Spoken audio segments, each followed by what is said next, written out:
lakini tabia ya kuzima mawazo ya wengine, sisi wengine baada ya taarifa kutoka, tumepokea simu za matusi zaidi ya 300.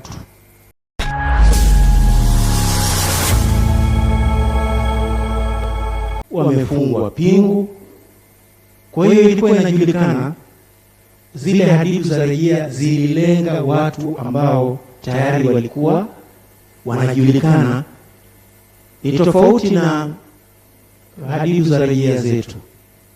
Hatujui hadi sasa, tumepata ushahidi nani walipanga, nani waliratibu, nani walihusika, nani walifadhili. Lakini tunasema kwa misingi ya haki, hebu tuwape nafasi kupitia utaratibu mwingine nao waweze kujibu hiyo hoja, huo ushahidi.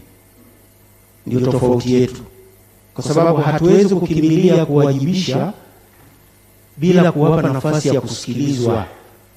Na ukimwajibisha mtu bila kumsikiliza, Mahakama Kuu imejaa maamuzi ambayo watu waliwajibishwa bila kufuata utaratibu na walilipwa fidia. Kwa hiyo hatutaki kuingia katika huo mtego. Na tume ya Jaji Kipenga, mtakumbuka kwamba katika ngazi ya tume tulikuwa tunafikiria kwamba wale wachimbaji waliuawa Sinza katika ule ukuta wa posta, lakini ilipofikia hatua ya DPP na polisi kufanya upelelezi wa ziada, ndio ukweli ukaibuka.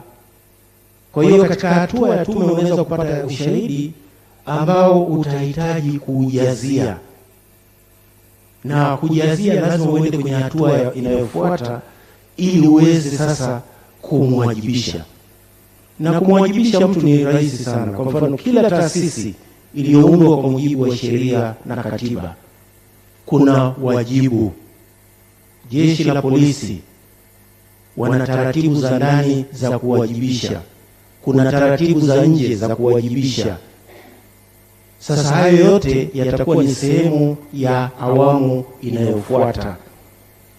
Na vile vile kuhusu kupokea ripoti kwamba ni ripoti ya rais, tukumbuke wote tunafahamu Mheshimiwa Rais amekuwa akisema kwamba ripoti hii itamsaidia katika maridhiano, katika majadiliano ya katiba. Nadhani tuwe na matumaini kwamba tukifikia hatua hizo, mambo mengi zaidi katika hii taarifa yatajitokeza na yatakuwa wazi, kwa sababu Mheshimiwa Rais kifungu cha 21 kinasema akiona kuna haja ya hatua zozote kuchukuliwa dhidi ya mtu au watu wote, ana mamlaka ya kufanya hivyo. Anaweza kuagiza aliyesababisha madhara kulipa fidia. Hayo yote yako ndani ya mamlaka ya rais katika sheria ambayo tunayo sasa. Hata swala la kuzuia taarifa isichapishwe, ukisoma kifungu cha 21 kifungu cha 3, Mheshimiwa Rais anaweza kuelekeza taarifa ya tume au sehemu yoyote ya taarifa hiyo isichapishwe. Na kuna mambo mengi siku hizi ya kuzingatiwa. Kuna taarifa binafsi nyingi sana za watu mle ndani, taarifa nyingi ambazo mashahidi wengine walituomba hawataki taarifa zao zitoke nje. Kwa hiyo hata kama ikifikia hatua ya kutoka, kuna mambo lazima hayatatoka kwa sababu ya kulinda, na kuna sheria ambayo inalinda taarifa binafsi, na tunaheshimu vile vile matakwa ya wale waliojitokeza. Kwa hiyo hayo ni maeneo ambayo tumeona vizuri ni tuyazungumzie.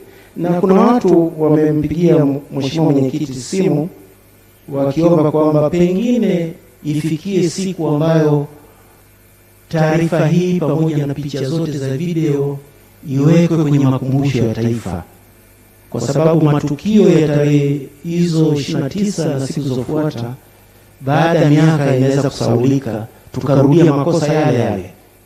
Kwa hiyo amesema pengine ikimpendeza Mheshimiwa Rais, ifikie wakati uende makumbusho ya Taifa uweze kuona kila kitu, picha zote, video zote ambazo zinazunguka, ili vizazi vijavyo viweze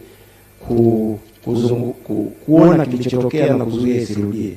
Jambo lingine ambalo nilikuwa naomba, ambalo limejitokeza sana, ambalo ni la hatari kidogo, la katiba inasema wazi kwamba kila mtu ana haki ya kuwa na maoni.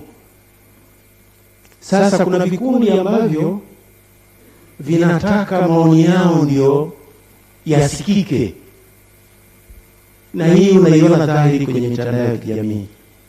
Mtu akijitokeza akitoa maoni yake anashambuliwa kama nyuki. Nadhani hiyo sio afya katika hatua ambayo tunakwenda. Tunataka tuwe na soko la mawazo. Kila mtu anatoa mawazo yanashindana. Mtu ambaye hukubaliani na mawazo yake unamsikiliza, na wewe unatoa maoni yako na mawazo yako. Lakini tabia ya kuzima mawazo ya wengine, sisi wengine baada ya taarifa kutoka, tumepokea simu za matusi zaidi ya 300. Kwa sababu kuna mtu hataki maoni yetu yaliyopatikana kwa njia ya methodolojia ambayo tumeonyesha yasijulikane kwa Watanzania. Nadhani hilo ni jambo ni la hatari sana. Unaposema wewe ni muumini wa demokrasia wa haki za binadamu, kuwa tayari kusikiliza maoni na mawazo ambayo wewe upendi kuyasikiliza. Mheshimiwa Mwenyekiti, naomba niishie hapo.